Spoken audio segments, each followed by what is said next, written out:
Oi gente, como que vocês estão hoje? Hoje eu vim conversar com vocês sobre um romance de época que eu li recentemente que assim me partiu no meio entre as minhas opiniões entre amor e ódio e que no fim das contas foi uma grata surpresa pra mim, me trouxe um turbilhão de emoções, enfim, eu tô falando de Um Reino de Sonhos da Judith McNaught. Essa autora, pra quem lê romance de época, ela não é novidade, ela é equiparável ali a Diana Gabaldon e esses autores que já estão escrevendo romance de época há muito tempo, só que eu, por mais que leia romance de época, nunca tinha lido nada dessa autora. Esse aqui então foi meu primeiro contato com ela e foi muito gratificante. Esse livro, se eu não me engano, é o segundo de uma trilogia que vai contar a história da dinastia Westmoreland. E nesse livro aqui a gente vai conhecer então dois personagens dessa dinastia em questão. O livro é ambientado na era medieval, então é mais ou menos ali por volta do século XV e tá imerso na Inglaterra e na Escócia desse período, né? Tem muito dessa questão política e das tensões que existem entre esses dois países e essa tensão vai ser trazida muito pra história na pele desses personagens. O livro já começa com uma cena de casamento, só que diferente das cenas assim que ficam no nosso imaginário de tudo perfeito e um casal feliz,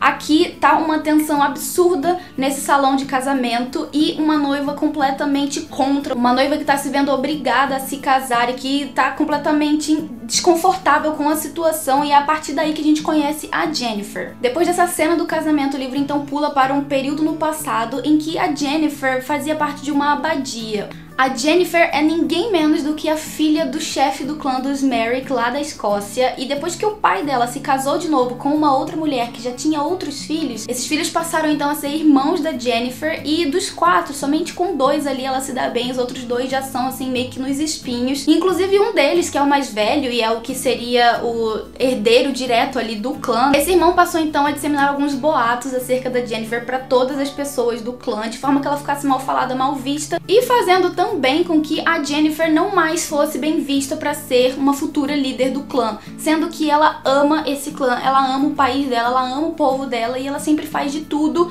para que ela seja, sabe, vista com outros olhos por essas pessoas, por mais que ela nem sempre consiga. Então a Jennifer é mandada pelo pai para uma abadia, ela passou os últimos 2 anos nessa abadia, sofrendo mais ou menos ali uma espécie de penitência, enquanto o pai lutava as batalhas contra a Inglaterra. E agora que ele retornou, ele quer que ela se case com um senhor ali, um homem que é muito mais velho do que ela, somente para manter o bem, sabe, ali entre o clã. E ela, com esse sentimento de querer se redimir pelas coisas que ela não fez e que o irmão, né, havia, enfim, colocado na cabeça das pessoas, ela acaba aceitando esse casamento. E é justamente nesse meio tempo entre ela aceitar o casamento e acabar voltando para casa do pai que ela e a irmã, a Brenna, são sequestradas de dentro da abadia ali, do terreno da abadia, né, pelo Stephen Westmoreland, que é o irmão de Royce Westmoreland, mais conhecido como Lobo Negro. É um homem cuja lenda, assim, retrata ele como um homem sanguinário, que bebe sangue de criancinhas, que, sabe, destroça os escoceses nas batalhas e que não tem sentimento nenhum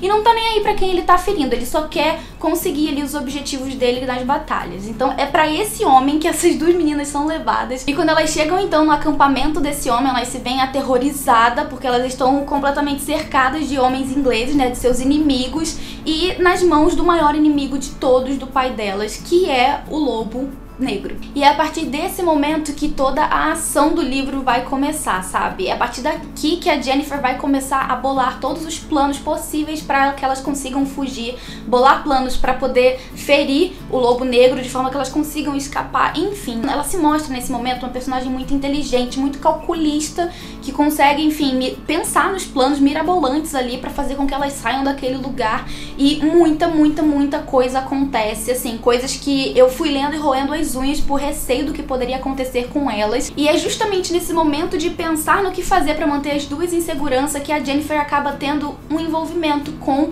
o Lobo, já que ele chantageia ela várias vezes. E é aí, minha gente, que o livro pra mim começou a ficar um pouco assim, de eu ficar com receio de não gostar no fim das contas, por conta de todo a chantagem que havia por trás da relação desses personagens, também pelo fato de eles dois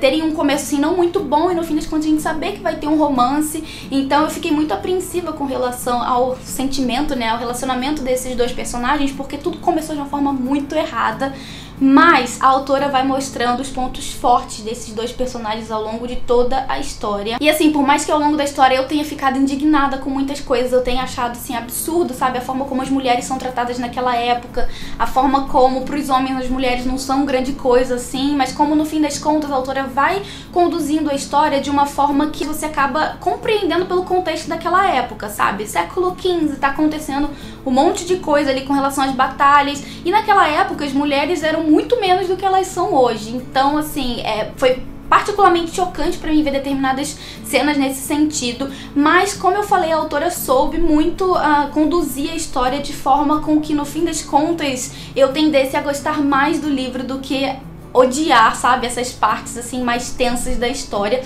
E de certa forma, depois que eu parei pra, né, que eu acabei o livro, que eu fechei, eu fiquei pensando, essas cenas foram o que fizeram a Jennifer ser quem ela é, porque assim, ela passa por muita coisa ao longo de todo o livro, ela é chantageada tanto pelo clã, o próprio clã dela, o próprio pai dela, passa por muita coisa na mão da própria família, por conta da relação, né, que ela tá dividida ali entre o clã da própria família e entre a pessoa ali que sequestrou ela e com quem ela no fim das contas vai acabar assim de certa forma desenvolvendo um sentimento. E pode até parecer que essa foi inclusive a minha impressão, que ela tava sofrendo de alguma espécie de síndrome de Estocolmo ali, né, de acabar se envolvendo pelo próprio captor. Só que não é bem assim que a história acontece, e esse é um problema que eu vi já na sinopse, porque é isso que dá a entender, de que a Jennifer vai se apaixonar, ela vai se envolver amorosamente com o seu raptor, mas não é bem assim que acontece. A coisa toma um rumo completamente diferente e as coisas vão se encaminhando a partir daí. Então, assim, é o tipo de livro que você precisa ler até o final pra poder entender tudo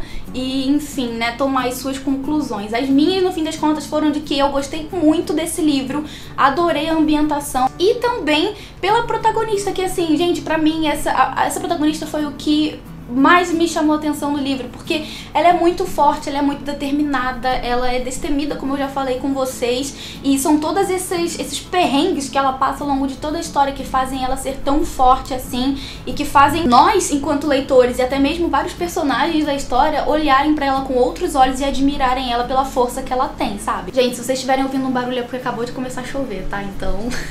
tomara que não saia no áudio. Mas enfim, gente, eu preciso dizer que eu adorei demais esse livro, eu pretendo ler os outros ainda dessa dinastia aqui. Por mais que na primeira metade ali eu tenha ficado muito dividida, eu tenha ficado assim, sabe, sem saber o que eu ia achar desse livro, com um certo medo de não gostar, inclusive, porque eu costumo gostar muito de romances de época, mas é um pratão cheio, porque é um livro de 400 páginas que acontece muita coisa, parece que é um livro até maior, de tanta coisa que acontece ao longo dessa história, e sério, assim, só se joguem, vão ler, maravilhoso. Então essa é a minha história de amor, né, mais amor do que ódio com esse livro. Eu espero que vocês tenham gostado. Deixa aqui embaixo nos comentários se vocês já leram alguma coisa dessa autora, se vocês já, enfim, se apresentaram a ela em algum momento. Aqui embaixo também no box de informações eu vou deixar o link para compra desse livro, e comprando o livro pelo meu link você ajuda o canal com uma pequena comissão, pela qual sou sempre muito grata. Se você gostou do vídeo, não esquece de deixar o seu like, ajuda demais na divulgação do canal, e se inscreve aqui embaixo se você for novo, porque a gente se vê então no próximo vídeo. Um beijo enorme e até mais. Tchau, tchau!